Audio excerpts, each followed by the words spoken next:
नमस्कार। आज की इस वीडियो में हम मृदा प्रदूषण के प्रभाव और उसके नियंत्रण के उपायों पर विस्तृत चर्चा करेंगे। सर्वप्रथम आता है मृदा प्रदूषण के प्रभाव कि मृदा प्रदूषण किस प्रकार से हमारी जो सॉइल है उसको प्रभावित कर रही है, उसकी उत्पादकता को प्रभावित कर रही है।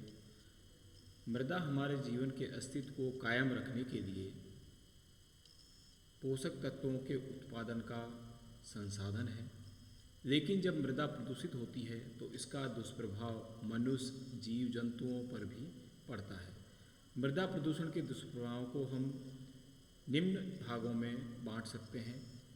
नंबर 1 मानव पर प्रभाव, नंबर 2 जीव जंतुओं पर प्रभाव, नंबर 3 वनस्पति पर प्रभाव, नंबर 4 कृषि पर प्रभाव, नंबर 5 प्राकृतिक भूदृश्यों पर प्रभाव, नंबर 6 भवन निर्माण पर प्रभाव। सर्वप्रथम आता है मानव पर प्रभाव। प्रदूषित मृदा में बेरिलियम, कोबाल्ट, निकिल, तांबा, जिंक, टिन, कैडमियम, पारा, सीसा आदि विषैली धातुएं पाई जाती हैं जो मानव के स्वास्थ्य को प्रभावित करती हैं। मृदा की ऊपरी सतह पर औसतन 0.18 ppm पार्टिकल पर मिलियन कैडमियम पाया जाता है जो यकृत तथा गुर्दों में जमा होकर गुर्दों में पथरी बनाता है। यह मटर, मूली, चौलाई, पालक आदि के माध्यम से शरीर में पहुंचता है। सीसा एवं आर्सेनिक संचयी विष होने के कारण एनीमिया जैसे रोग हो जाते हैं। संक्षेप में कह सकते हैं कि पौधों द्वारा विषैली धातुओं के अवशोषण से मानव स्वास्थ्य पर प्रतिकूल प्रभाव पड़ता है। विश्व स्वास्थ्य संगठन का मानना है कि तीसरी दुनिया में होने वाले रोगों एवं अनापेक्षित मौतों के कारण मृदा में उपस्थित कीटनाशक ही हैं। क्लोरीन युक्त हाइड्रोकार्बन जैसे डीडीटी का अपघटन नहीं होने से जल एवं खनिजों के अवशोषण के साथ पौधों द्वारा खाद्य श्रृंखला में प्रवेश कर अनेक रोगों को जन्म देते हैं। उत्तर प्रदेश, बिहार, गुजरात, महाराष्ट्र राज्यों में कीटनाशकों से युक्त मृदा से उत्पादित खाद्य पदार्थों से सामूहिक मौतें भी हो चुकी हैं। तो ये इस प्रकार से विभिन्न जो हानिकारक तत्व हैं जो पौधों के द्वारा अवशोषित करके या पौधों के माध्यम से मानव तक पहुंचते हैं और वो मानव शरीर में बहुत हानिकारक प्रभाव डालते हैं। नंबर 2 आता है जीव जंतुओं पर प्रभाव, effect on animal and insects. कीटाणुनाशी के मृदा में मिलने से केंचुआ तथा अन्य जीव मर जाते हैं। प्रदूषित मृदा हानिकारक रसायन खाद्य श्रृंखला द्वारा जीव जंतुओं के शरीर में पहुंचकर नुकसान पहुंचाते हैं तथा पक्षियों के अंडजनन की क्रिया को विलंबित करते हैं। कचरे के ढेर में पड़ी प्लास्टिक की थैलियाँ पशुओं के शरीर में पहुंचकर उनकी मृत्यु का कारण बन जाती हैं। परमाणु विस्फोटों से विकृत रेडियोधर्मी पदार्थ वनस्पति के माध्यम से जीव जंतुओं में प्रवेश कर घातक प्रभाव डालते हैं। नंबर 3 आता है वनस्पति पर प्रभाव, effect on vegetation. Sulphur dioxide sulphur के यौगिक जल से क्रिया करके अम्ल बनाते हैं जो मृदा पर आकर उसे अम्लीय बना देते हैं जो वनस्पति के लिए हानिकारक हैं। मृदा अपरदन के द्वारा पोषक तत्वों में आई कमी से मृदा की उर्वरता घटने से वनस्पति नहीं उग पाती है। खनन क्षेत्र से निकलने मलबे के ढेर तथा विशाल गर्तों में वनस्पति नहीं उग पाती है। मृदा में भारी धातुओं की सांद्रता से पौधों की वृद्धि रुक जाती है और कभी कभी पौधे मर भी जाते हैं। सीसा, जस्ता, कैडमियम की अधिकता से पौधों की वृद्धि इसलिए रुक जाती है क्योंकि पर्णहरित घट जाता है। निम्न तालिका में हमने प्रदूषण के प्रभाव को इंकित किया गया है। जैसे कैडमियम की मात्रा है स्रोत, जिंक उत्पादन, मानव मल, जल खनन, कॉस्मेटिक एवं बैटरी उद्योग। इसे पर्णहरित घर जाना, वृद्धि रुक जाना, पत्तियों की नसों के बीच पीले सफ़ेद धब्बे का होना। नंबर 2 है जिंक खनन, मल, जल एवं संदूषित जल। उपरोक्त सभी पत्तियों के सिरे मुड़कर मृत होना। क्रोमियम औद्योगिक अपजल, संदूषित एवं जल खनन, पत्तियों का पीला पड़ जाना एवं धब्बे पड़ जाना। मैग्नीज वाहित मल जल उपयोग एवं औद्योगिक अपव्यय, पत्तियों का मुड़ना, पर्णहरित पत्तियाँ, निकिल, इलेक्ट्रॉनिक उद्योग, असामान्य वृद्धि, पत्तियों पर सफ़ेद धब्बे, मोलिब्डेनम खनन से, और ये भी आपके वृद्धि को रोकने में सहायक होते हैं। तो इस प्रकार से ये विभिन्न प्रकार के जो रासायनिक तत्व हैं जो पौधों को उसकी वृद्धि, उस पर विभिन्न प्रकार की बीमारियां पैदा करते हैं। नेक्स्ट आता है कृषि पर प्रभाव, कि कृषि पर मृदा प्रदूषण का किस प्रकार प्रभावित करती है। कृषि उत्पादन का मुख्य स्रोत मृदा ही प्रदूषित होगी तो कृषि पर प्रभाव पड़ना स्वाभाविक है, निश्चित है। प्रदूषित जल, विशेषकर मल जल से लगातार सिंचाई करने से मृदा क्षेत्र अवरुद्ध हो जाते हैं, जिससे कृषि के लिए मृदा में जिन जीवों की उपस्थिति जरूरी है वो मर जाते हैं।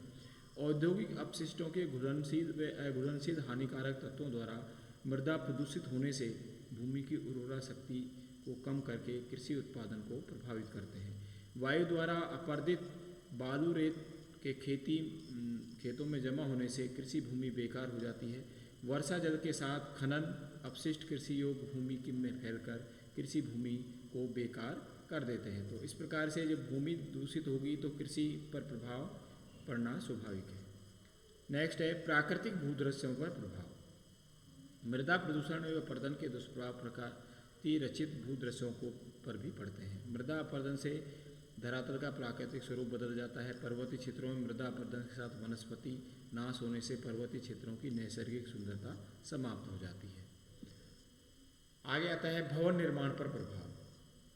मृदा अपरदन के द्वारा प्रवाहित जल के साथ बहकर आने वाले लवणीय पदार्थ जल स्रोतों जैसे तालाब, झीलों में एकत्रित रहते हैं। पानी के सूखने के बाद जमी हुई मृदा को भवन निर्माण सामग्री में काम लिया जाता है, जिससे भवनों के क्षरण होने लगता है। मृदा प्रदूषण से ही वायु प्रदूषण एवं जल प्रदूषण में वृद्धि होती है। अपशिष्ट पदार्थों का नदियों के साथ बहकर जाने से समुद्रों में जाकर जमा होने से सामुद्रिक असंतुलन आ जाता है। नगरीय पर्यावरण का दूषित होना, स्थान स्थान पर कीचड़ होना, नालियों का अवरोध होना, पेयजल दूषित होना मृदा प्रदूषण का ही परिणाम है। तो ये विभिन्न प्रकार के जो हानिकारक तत्व है या मृदा प्रदूषण का जो विभिन्न क्षेत्र है उन पर इस प्रकार से प्रभाव पड़ता है। अब आता है मृदा प्रदूषण के नियंत्रण के उपाय, किस प्रकार से हम इसको नियंत्रित करें ताकि हमारी भूमि, उपजाऊ भूमि नष्ट नहीं हो, प्रदूषित नहीं हो। तो हमें कुछ चीज़ों का ध्यान रखना होगा।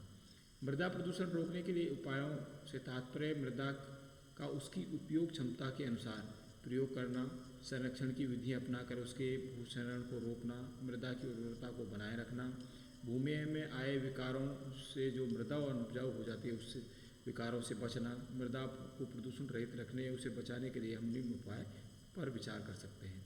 अपशिष्टों का निस्तारण, भस्मीकरण, मृदा संरक्षण, रासायनिक उर्वरकों का न्यूनतम उपयोग, फसल चक्र का प्रबंधन, कीटनाशकों उपयोग में कमी और वृक्षारोपण। सर्वप्रथम आता है अपशिष्टों का निस्तारण। इस संदर्भ में भारत सरकार ने 1975 में अपशिष्ट पदार्थ नियंत्रण एवं निस्तारण हेतु एक कमेटी का गठन किया गया, जिसके प्रथम अध्यक्ष बी शिवरामन थे। उन्होंने जो सुझाव दिए इस प्रकार हैं। कूड़ादान ऐसे बनाए जाएं, ऐसी जगह पर लगाए जाएं जिनका उपयोग आसपास के लोग कूड़ा डालने के लिए आसानी से कर सकें। जन स्वास्थ्य को ध्यान में रखते हुए अपशिष्ट पदार्थों का निस्तारण तथा कूड़ा आदि इकट्ठा करने के लिए अच्छी यांत्रिक व्यवस्था योग्य अभियंताओं के अधीन होनी चाहिए। सफाई कर्मचारियों द्वारा अपशिष्ट मलमूत्र को आवश्यक रूप से इधर उधर डालने, सिर पर मैला लाद कर ले जाने की व्यवस्था समाप्त की जानी चाहिए। विशेष स्थानों जैसे बाजार, मंडी या बेकार वस्तुएं, कूड़ा करकट आदि जमा होता है, ऐसे क्षेत्रों में कूड़ा करकट की सफाई हेतु अलग से लेवी लगाकर इसको एकत्रित कर वहाँ से नियमित हटाने की व्यवस्था होनी चाहिए। अपशिष्ट पदार्थ या कचरे को ढकी हुई कूड़ा वाहन से ले जाएं, जो लोगों को सफाई व सैनिटेशन के बारे में शिथिल किया जाए। ये कार्य स्कूल, स्वयंसेवी संस्थाएं, सेमिनार आदि के माध्यम से इसका प्रचार प्रसार किया जा सकता है। संपूर्ण शहर में भूमिगत नाला, ड्रेनेज सिस्टम होना चाहिए। मृदा प्रदूषण सबसे ज़्यादा ठोस अपशिष्ट कूड़ा करकट से होता है, अतः मृदा प्रदूषण खत्म करने के लिए अपशिष्टों का निस्तारण आवश्यक है। अपशिष्टों के निस्तारण के लिए निम्नलिखित विधि काम में ली जा सकती है। महासागरों में निस्तारण। विश्व के कई विकसित देश ठोस अपशिष्टों का महासागरों में डालकर उनका निस्तारण किया जाता है। इसके पीछे सोच होती है कि महासागर बहुत गहरे होते हैं तथा जो अपशिष्ट इसमें डाले जाएंगे वो उसकी गहराई में समा जाएंगे। परंतु ये सोच सही नहीं है। यद्यपि स्थल से तो अपशिष्ट पदार्थों का निस्तारण हो जाता है, परंतु ये सागरीय जल को प्रदूषित कर सागरीय पारिस्थितिकी को प्रभावित करता है। इसलिए 1970 में पर्यावरण गुणवत्ता परिषद ने सचेत किया कि महासागरों में अपशिष्ट डालने पर रोक लगना आवश्यक है। केवल वो ही अपशिष्ट डाले जाएं जो हानिकारक नहीं हो। नेक्स्ट है भस्मीकरण। इस विधि के द्वारा अपशिष्टों को भस्म करके उनका निस्तारण किया जाए, जिससे उसकी मात्रा में 60 से 80% तक की कमी हो सकती है, परंतु इसके द्वारा वायु प्रदूषण अधिक होता है। अतः अपशिष्टों को भस्म करते समय वायु प्रदूषण के बचाव को ध्यान में रखकर अपशिष्टों की दहन क्रिया करनी चाहिए। दहन क्रिया द्वारा अपशिष्टों का निस्तारण उस स्थिति में करना चाहिए जब सुनिश्चित हो कि इससे वायु प्रदूषण व इससे उत्पन्न राख का बिखराव नहीं हो। इसके दहन के दौरान उत्पन्न ऊर्जा को काम में लिए जा सकते हैं। दहन क्रिया विभिन्न प्रकार के दहन संयंत्रों द्वारा की जाती है, जिसमें घरेलू भट्टी से लेकर महानगरों में काम आने वाली विशाल भट्टियाँ होती हैं। इन संयंत्रों से प्राप्त राख को सीमेंट में मिश्रित कर भवन निर्माण में, ईंट निर्माण में काम में लिया जा सकता है। नेक्स्ट है रासायनिक प्रक्रिया द्वारा प्रबंधन। अपशिष्ट निस्तारण में रासायनिक प्रक्रिया को काम में लिया जा सकता है। ये खर्चीली प्रक्रिया है, परंतु इससे लाभ ये होता है कि इससे कुछ उपयोगी पदार्थ तथा ऊर्जा प्राप्त कर इसको उपयोग में ले सकते हैं। इसमें अपशिष्ट ज़्यादा लाभकारी होते हैं, जिससे पुनः वस्तुओं का निर्माण, रिसाइकलिंग हो सकती है, जैसे कागज़ की लुगदी बनाना, प्लास्टिक बनाना, धातु का उपयोग करना आदि। इससे अपशिष्टों की समाप्ति से मृदा प्रदूषित होने से तो बचती है, साथ ही इनका पुनर्उपयोग भी हो जाता है। नेक्स्ट है दारण, रेंडरिंग। पशुओं की मृत अवस्था में उसके निस्तारण के में दारण विधि को काम में लेकर पशुओं की हड्डियां, वसा, रक्त आदि अवशेषों को पकाकर चर्बी प्राप्त की जा सकती है, जिसे साबुन बनाने में प्रयोग किया जाता है। तो साथ में निकलने वाला प्रोटीन पदार्थ पशु चारे के काम में आता है। नेक्स्ट है कंपोस्ट बनाना। नगरीय गंदगी से साधारण प्रक्रिया द्वारा तैयार किए जाना उर्वरक, इसको तैयार करने के लिए अपशिष्ट पदार्थों से जैविकीय पदार्थ तथा कार्बनिक अपशिष्टों को भूमि में दबाकर, सड़ाकर, अन्य विधियों से कंपोस्ट खाद बनाकर कृषि उपयोग में ले लेते हैं। कंपोस्ट खाद बनाने की विधि में मानव तथा पशु मल एवं कूड़ा करकट गड्ढों में डाल दिया जाता है। ये अपशिष्ट पदार्थ जीवाणुओं द्वारा अपघटित होकर कुछ समय उपरांत उर्वरकों के रूप में तैयार हो जाते हैं। नेक्स्ट ऊर्जा उत्पादन। अपशिष्ट पदार्थों से ऊर्जा उत्पादन सदुपयोग किया जा सकता है। अनेक विकसित देशों में ये कार्य सफलतापूर्वक किया जा रहा है। धातु रहित अपशिष्ट पदार्थों को अनेक तकनीकों द्वारा ऊर्जा उत्पादित की जाती है। इस प्रक्रिया में अपशिष्टों से वाष्प उत्पादित कर उससे टरबाइन चलाकर विद्युत उत्पादन किया जाता है। पशुओं के मल से गोबर गैस प्लांट लगाए जाते हैं। अन्य प्रकार के जो साधन हैं कि किस प्रकार से इसको मृदा को प्रदूषण से मुक्त किया जाए। अपशिष्ट निस्तारण के निम्न उद्योगों में काम लाया जा सकते हैं। इसमें मिश्रित कार्बनिक पदार्थों को गर्म करके कुछ उपयोगी गैस मीथेन प्राप्त करके उपयोगी ईंधन के रूप में काम में लिया जा सकता है। गंदगी को पाइपलाइन से प्रवाहित किया जाए तो ठोस अपशिष्टों को जहाँ अनुपयोगी गहरे गर्त हों उनमें भरने के उपयोग में लिया जा सकता है, जिससे समतलीकरण हो सके तथा अपशिष्टों का निस्तारण भी हो सके। अपशिष्टों की कमी करने के लिए व्यक्तिगत स्तर पर हम खरीदारी से अनावश्यक वस्तुओं का उपयोग घटा सकते हैं। प्लास्टिक के थैली के उपयोग में कमी ला सकते हैं। कचरे को भारी मशीन से दबाकर कॉम्पैक्ट गठीला कर दिया जाए, जिससे उसका आयतन कम हो सके और भूमि कम घेरता है। मृदा प्रदूषण का मुख्य स्रोत ठोस अपशिष्ट पदार्थों के प्रबंधन के लिए कानूनी पहल तथा सरकारी हस्तक्षेप आवश्यक है। सरकारी प्रयासों की सफलता के लिए जन सहभागिता की आवश्यकता है। उपयुक्त विधियों के अतिरिक्त हम मृदा प्रदूषण नियंत्रण को कानूनी उपायों के द्वारा भी मजबूत किया जा सकता है। मृदा संरक्षण के द्वारा मृदा को नष्ट होने के बचाने के लिए उसका संरक्षण आवश्यक है। मृदा संरक्षण पर प्रभावी नियंत्रण के लिए मृदा संरक्षण के विभिन्न उपाय किए जाने चाहिए, जैसे वनों की कटाई, अनियंत्रित पशुचारण पर रोक, मिश्रित कृषि, बाढ़ नियंत्रण, झूम कृषि पर रोक, फसल चक्रीकरण, ढालों के अनुरूप जुताई, खेतों में मेड़बंदी आदि।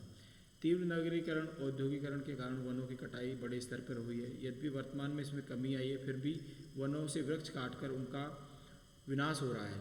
वन मिट्टी को जैविक तत्व तो प्रदान करते हैं, साथ ही ये भू संरक्षण के लिए भी नियंत्रित करते हैं। अतः वनों की कटाई पर प्रतिबंध लगाकर इसमें संरक्षण में वृद्धि की जा सकती है। रासायनिक उर्वरकों एवं कीटनाशक का नियंत्रित उपयोग के द्वारा कृषि कार्यों में रासायनिक उर्वरकों का उपयोग नियंत्रित एवं संतुलित होना चाहिए। इसके स्थान पर जैविक खाद का उपयोग किया जाना चाहिए।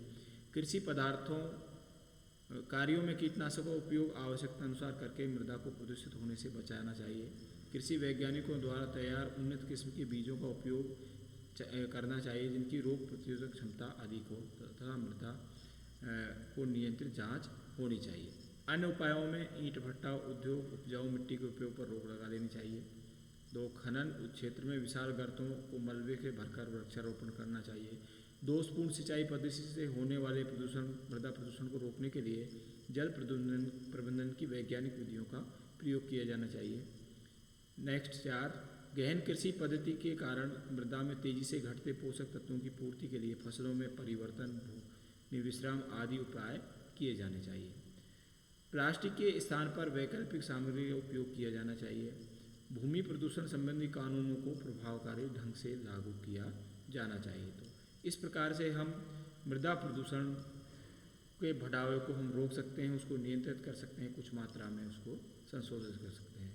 तो आज के वीडियो में हमने मृदा प्रदूषण के प्रभाव एवं उसके नियंत्रण के उपायों पर चर्चा की। इस वीडियो में इतना ही। That's all. Thank you.